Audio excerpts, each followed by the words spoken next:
Hello and welcome. It's episode 29 of the 90-Day Website Mastery Podcast, the perfect companion to our 90-day website mastery program.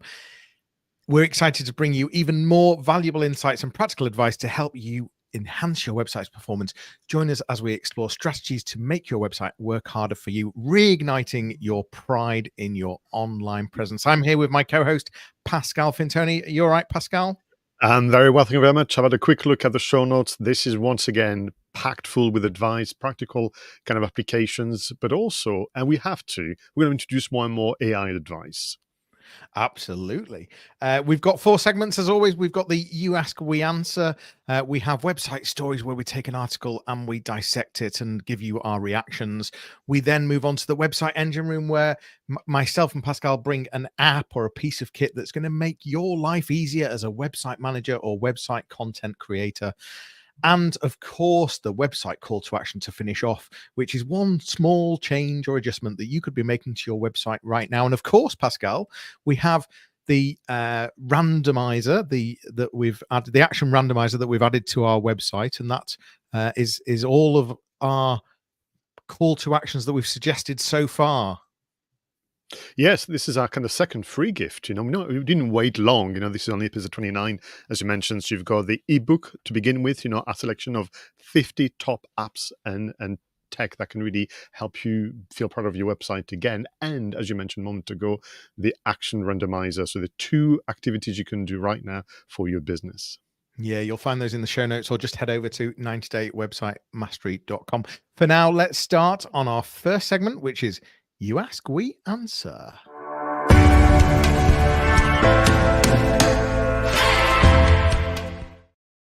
Now, this is interesting. So I was having a bit of a kind of discovery call with a prospective client a few days ago. And we were talking, of course, that I've more formally introduced AI training consultancy as part of my delivery.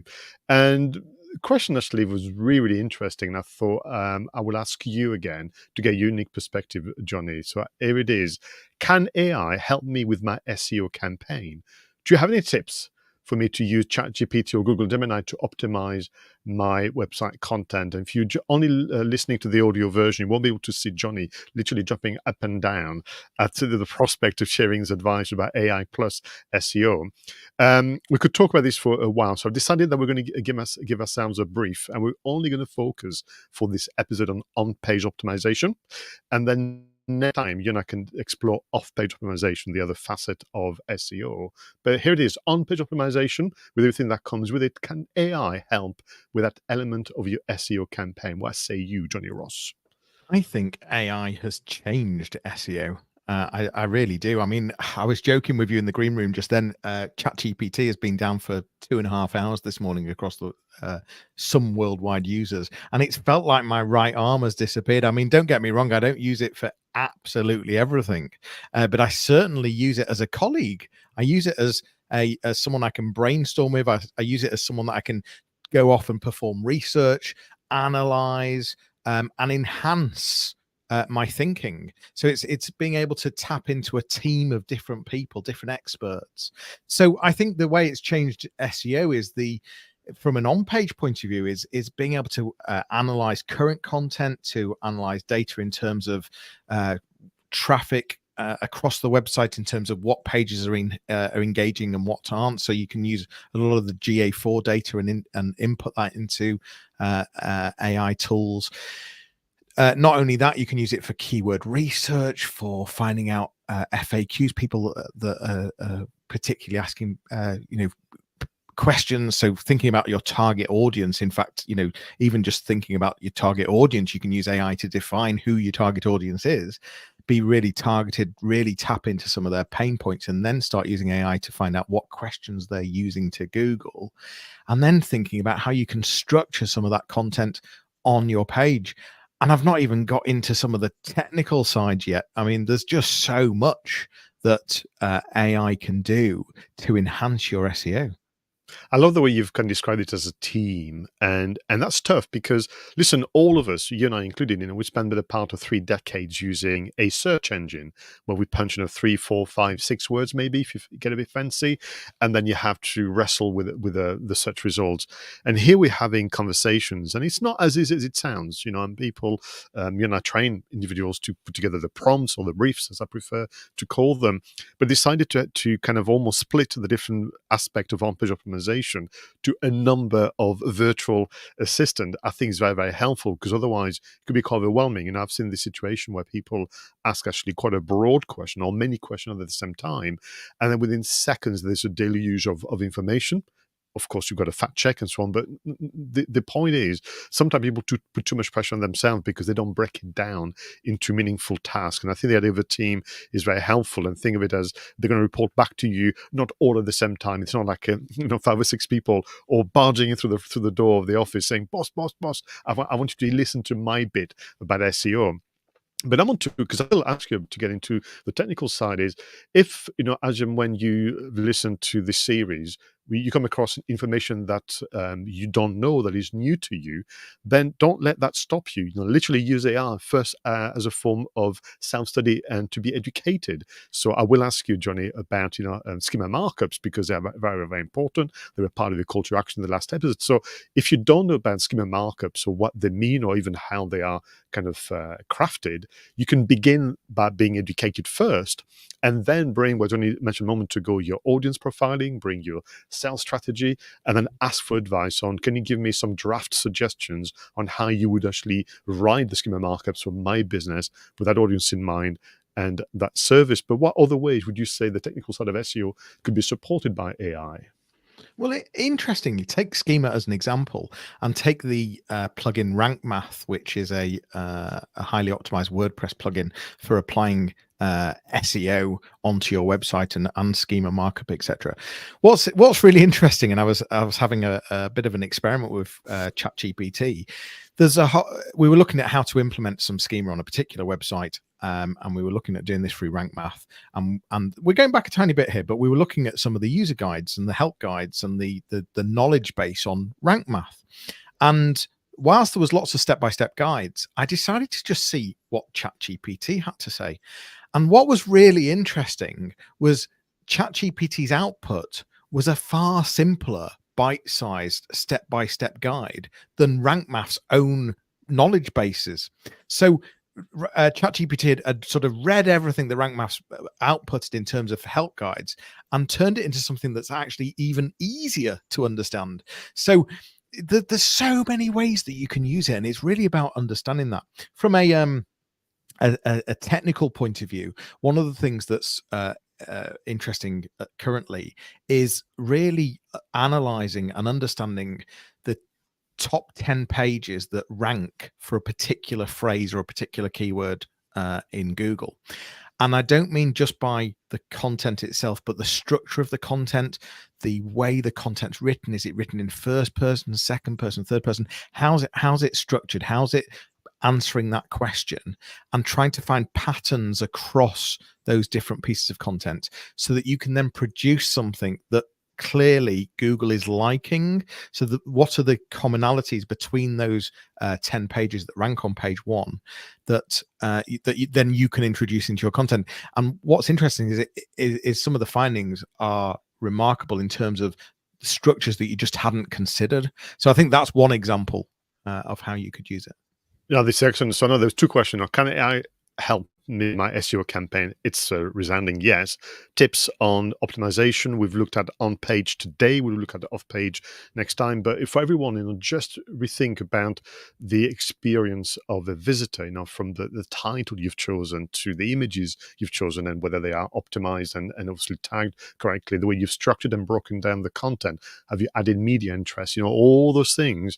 You can be reflecting on it with a conversation style type support, as opposed to, as you mentioned a moment ago, punching a search term, download a 20-page PDF, and still be no further forward in terms of taking action. So for me, AI can help with clarity, with understanding. It can help with critiquing what's there already, but also make you think about things that either you knew but you've forgotten about, and that can happen. the curse of knowledge, but also new ways of doing things. But for me, if I would begin with actually get that sales strategy reviewed and critiqued by AI to begin with. Have you got that really, really perfect? And then by extension, do you have the right audience profiling and the naming and labeling of the products and services? Have you got that right? Begin with that strong foundation, and everything else you can apply. And if you find on-page optimization interesting, I would encourage you to seek out one of the webinars that we recorded, Jonny, when we launched, obviously, the 90-day website mastery program, where you and I go into quite a bit of deep dive on page and off-page optimization. But time is against us, sadly, and we have to move on to our next segment, the website stories.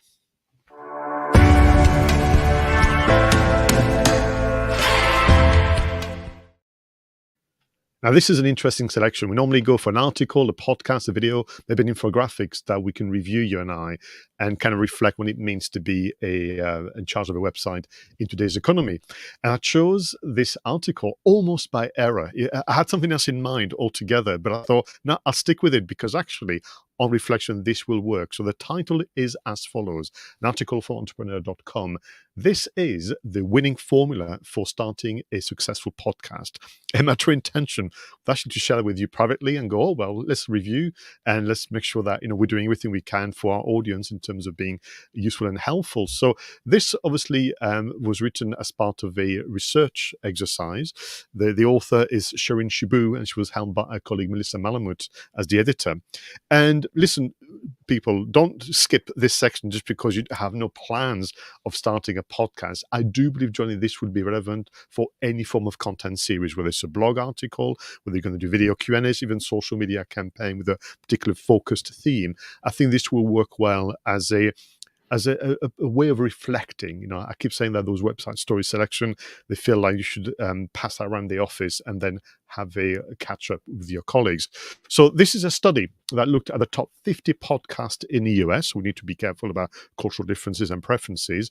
And they're looking for what do they have in common that may suggest that this could be a formula for success. And we need to go with it with a more pragmatic, correlation and causation are very different things, but it's important to have a look at this. So in no particular order, and please everybody do follow the link in the show notes and read the article in full, the study found, Jonny, that the average length of the top podcasts in the US was around 65 minutes. Interesting. So, of course, some were shorter, some were longer. More than half, 60% of them had more than one host, so a bit of a duo or trio kind of experience. And nearly 3 in 4 of those top podcasts had at least one guest on the show on a regular basis, providing a different way. So there's more about it, but I wanted to kind of focus on audience profiling and audience preferencing. So the vast majority of podcast listeners will use Spotify at 64%, and then it's followed by Apple Podcast and a teeny percentage of 6% for YouTube Music. So I know there's a lot of marketing about YouTube Music, but beware the marketing on marketing. Doesn't mean to say that they're going to take over the world. But to me, it's very important whether, again, you're going to go for a blog series, video series, to understand about distribution. And this is where podcasts, I think, have a lot to teach everybody, because when you write for the web, Jonny, and you publish on your website, or if you do a video, it's on YouTube, you still haven't solved the issue of distribution of that content, whereas podcasting does a much better job. But this is something that could be interesting. 70% of listeners go back to a show because the host offer new information or new perspectives.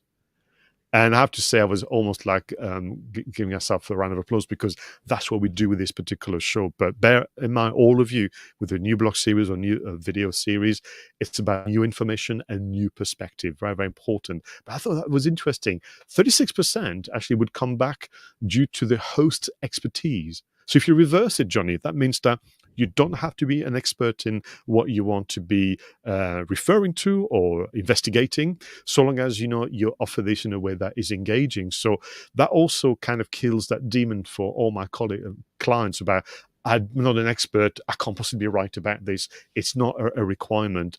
And then what reason would people actually tune out of a podcast? There's a number of items listed in the article, but I wanted to kind of mention this 3 to you at the very end. If the podcast is overly scripted or rehearsed, then people tune out. If the host speaks in monotone voice, they tune out. And if they share lengthy or irrelevant anecdotes, they tune out. And that would be true for the written form. If you write in a way that is very monotone, or back to your point earlier, is poorly structured, it feels a bit too over-engineered, whether it's a video as well. And more importantly, you've got to share your stories and case studies that are relevant, or people will switch off. There's a lot more in the article, so we've got to thank again the hard work from the team there, entrepreneur.com. But I thought, for what it was, I thought, no, I've made a mistake. You shouldn't be part of the show. I think that this is actually very informative. Yeah, I mean, well, first of all, that stat on 64% of podcast listeners are using Spotify. I mean, I think if you were to ask the majority of people, they'd have said the answer was Apple. But I think we need to bear in mind that Spotify is a huge player in the market. And for me, business podcasts, if we certainly focus on sort of business podcasts, I think a lot of people are wanting to learn, and so that backs up that 70% are wanting new information or perspectives.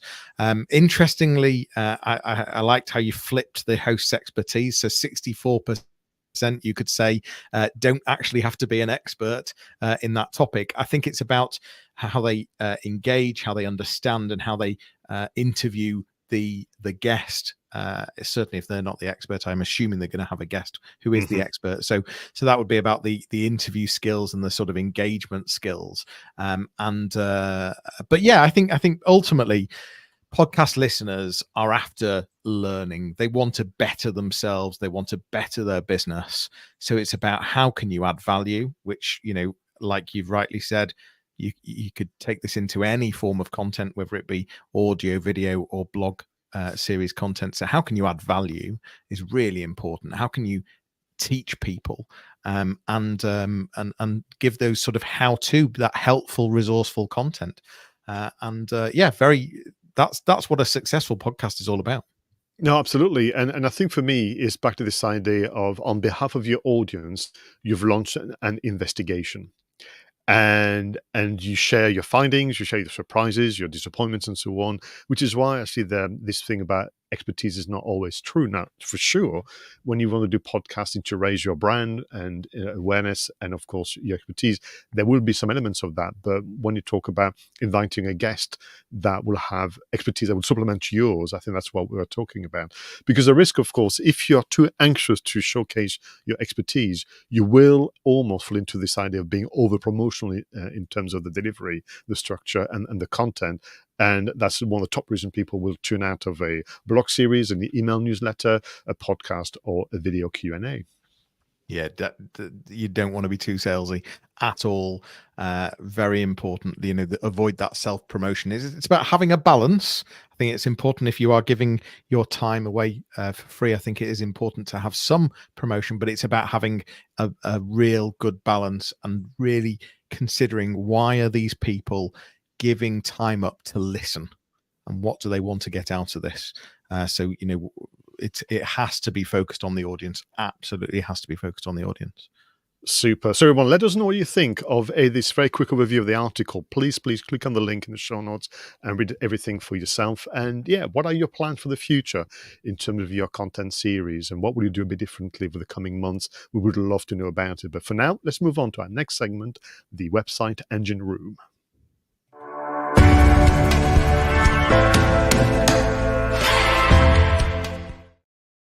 Now, each time we share 2 apps, 2 software solutions, or a piece of kit that can make life easier as a website content creator or manager. So, Jonny, what is your selection? Well, my latest find in terms of AI-powered transcription services, because there's a lot out there, but my latest find, I think, is phenomenal in terms of the quality, but also the price is so low as well. So it's called Transcript LOL, transcript.lol. It's an advanced AI-powered transcription service that converts content from videos and podcasts into written text. And it's equipped to handle a wide range of media types, including videos, podcasts, interviews, webinars, and much more. And you can literally record anything. So it could be a podcast that's already out there, a video that's already out there, or it could just be something that you've recorded on your phone, and you can very easily transcribe that. You could, you know, recording a meeting even, very easily transcribe that. But the the brilliant thing about it is that it's built for podcasters, it's built for vloggers, and it outputs not just the transcript but all sorts of different things, from social media posts to it repurposes that content, so blog posts, LinkedIn articles, email campaigns. Of course, you need to bring some human content and thought into this, not just using what it produces and sending it there and then, but the amount of weightlifting it can take off in terms of the time it can deliver is unbelievable. You know what's exciting is that there's obviously a lot of services out there that would be more, human intensive, and those agencies, they shouldn't fear AI. They should actually embrace it, because they're going to be able to provide value-add services. Saying, "Well, the transcription will be done, client. Let's move on to something more meaningful in terms of our services. Let's take over the advanced SEO technique. Let's take over the online PR side, because that bit that was so resource intensive and time consuming is now being kind of shrunk down to just minutes, not hours, in terms of units." So I'm Absolutely. really excited about what's happening, and you're right. There are so many options out there. Just find the one that works for you and make sure that you squeeze value. Because I have too many clients, Jonny, that have moved on to AI solutions, but they use them very superficially. So they pay their monthly fee, but they've not really delved into the belly of the beast, or even asked for a video demo from the account manager to get more value from their investment. So, what is your app for this week? So this one came about following a bit of a coaching session with a client. So we were reviewing the half year that was at the time of recording this episode, and we found some top performing articles and landing pages and so on, and we were looking at ways to get more traffic to those pages, as you would do, a bit of a tactic. We went through a bit of a checklist on what makes a perfect blog article, if there's such a thing. And one thing that we're missing was quotes and citations from authorities and experts, if you will. So they were making a point or giving an advice, or recapping on an important issue. And I said that will be just a finishing touch for you to be seen and her being helpful by having done the research on behalf of your audience. A quote, a citation, a stat, even, that would supplement, your argument. So I found something called Consensus.app. And what is interesting about Consensus.app, it's almost like Google Books and all the others we mentioned in the show, but on a turbocharge, because you can ask a question as you would a search engine, or you could even ask a yes and no question. And what this AI-powered platform does, it researches all the papers and all the kind of research and journaling that has been done by experts it give you both sides of the argument, which I think is very, very clever. So it's not just a yes I know. It's a yes for some of those individuals here, but it's a no from them, and it's a maybe from the others. So you get a rounded view of the particular challenge or question that you have, and then you can literally copy and paste quotes, citations, you have the named individuals, you have links to their kind of white papers and so on. It's very, very clever, and will save you a mountain of time and transform the experience of going through your blog articles and more. I'm really excited about that app. I think what a great gap in the market for being able to find Yeah, content that backs up what you're saying, or even challenges what you're saying. So and finds people that have been cited many, many times for a quote that they've made. Wow, an app that just instantly delivers it within seconds, again using AI. absolutely. Yeah. So of course, do the fact checking. A simple copy and paste on Google will suffice, but it will save you a lot of time. And I think what you do with AI solutions like yours, it inspires you to be more innovative, more ambitious. So I'm having now very different meetings with my clients where we actually are far more ambitious now about our content planning than a few months ago, because of what's possible. Totally. Let's move on to our last segment, which we always finish on, of course. How can you have some content without the call to action? So it's the website call to action.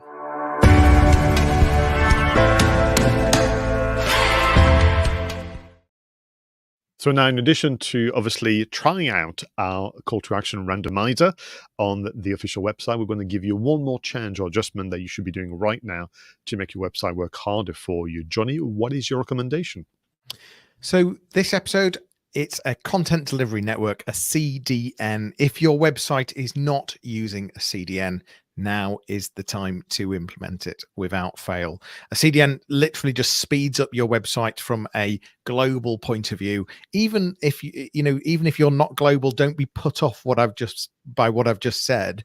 This is local as well, but also global. By implementing a CDN, it ensures faster user experience worldwide.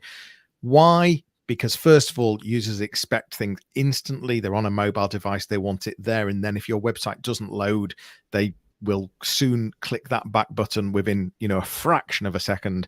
But more importantly, Google could not have made it any clearer that websites have to be fast. This is no new news, but what is new news is that the number of websites out there that still don't use a CDN, and that is appalling. So if you want to be proud of your website, find out if you're using a CDN, and if not, speak to your web developer and get one implemented. And back to our earlier comments, if you're not sure what that is at all, use AI to give you a bit of education, a bit of a breakdown. Ask AI to give it to you in simple language as well. And then you can have a meaningful conversation with your developers. That's very exciting. Talking of conversation, my advice is around having a meeting with your colleagues working in sales and customer service.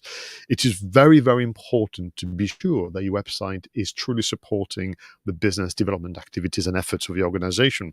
And there's nothing like organizing a meeting, have the drinks and the biscuits, whatever else works in your part of the world, and literally ask the simple question, what are we pushing actively and intentionally over the coming weeks and months? Products and services. I mean, organization will have a lot on offer, but typically sales will behave tactically. Maybe they're looking at time of the year, different seasons, different preferences, and maybe using Jonny data from historical, kind of ordering.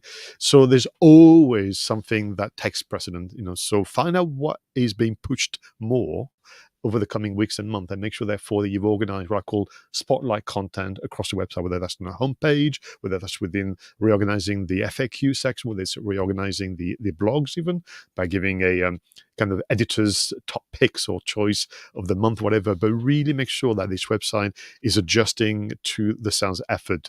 That would really make a big difference. And I think, in fact, make sure that you get more support for content ideas and beyond from people working in sales and customer service.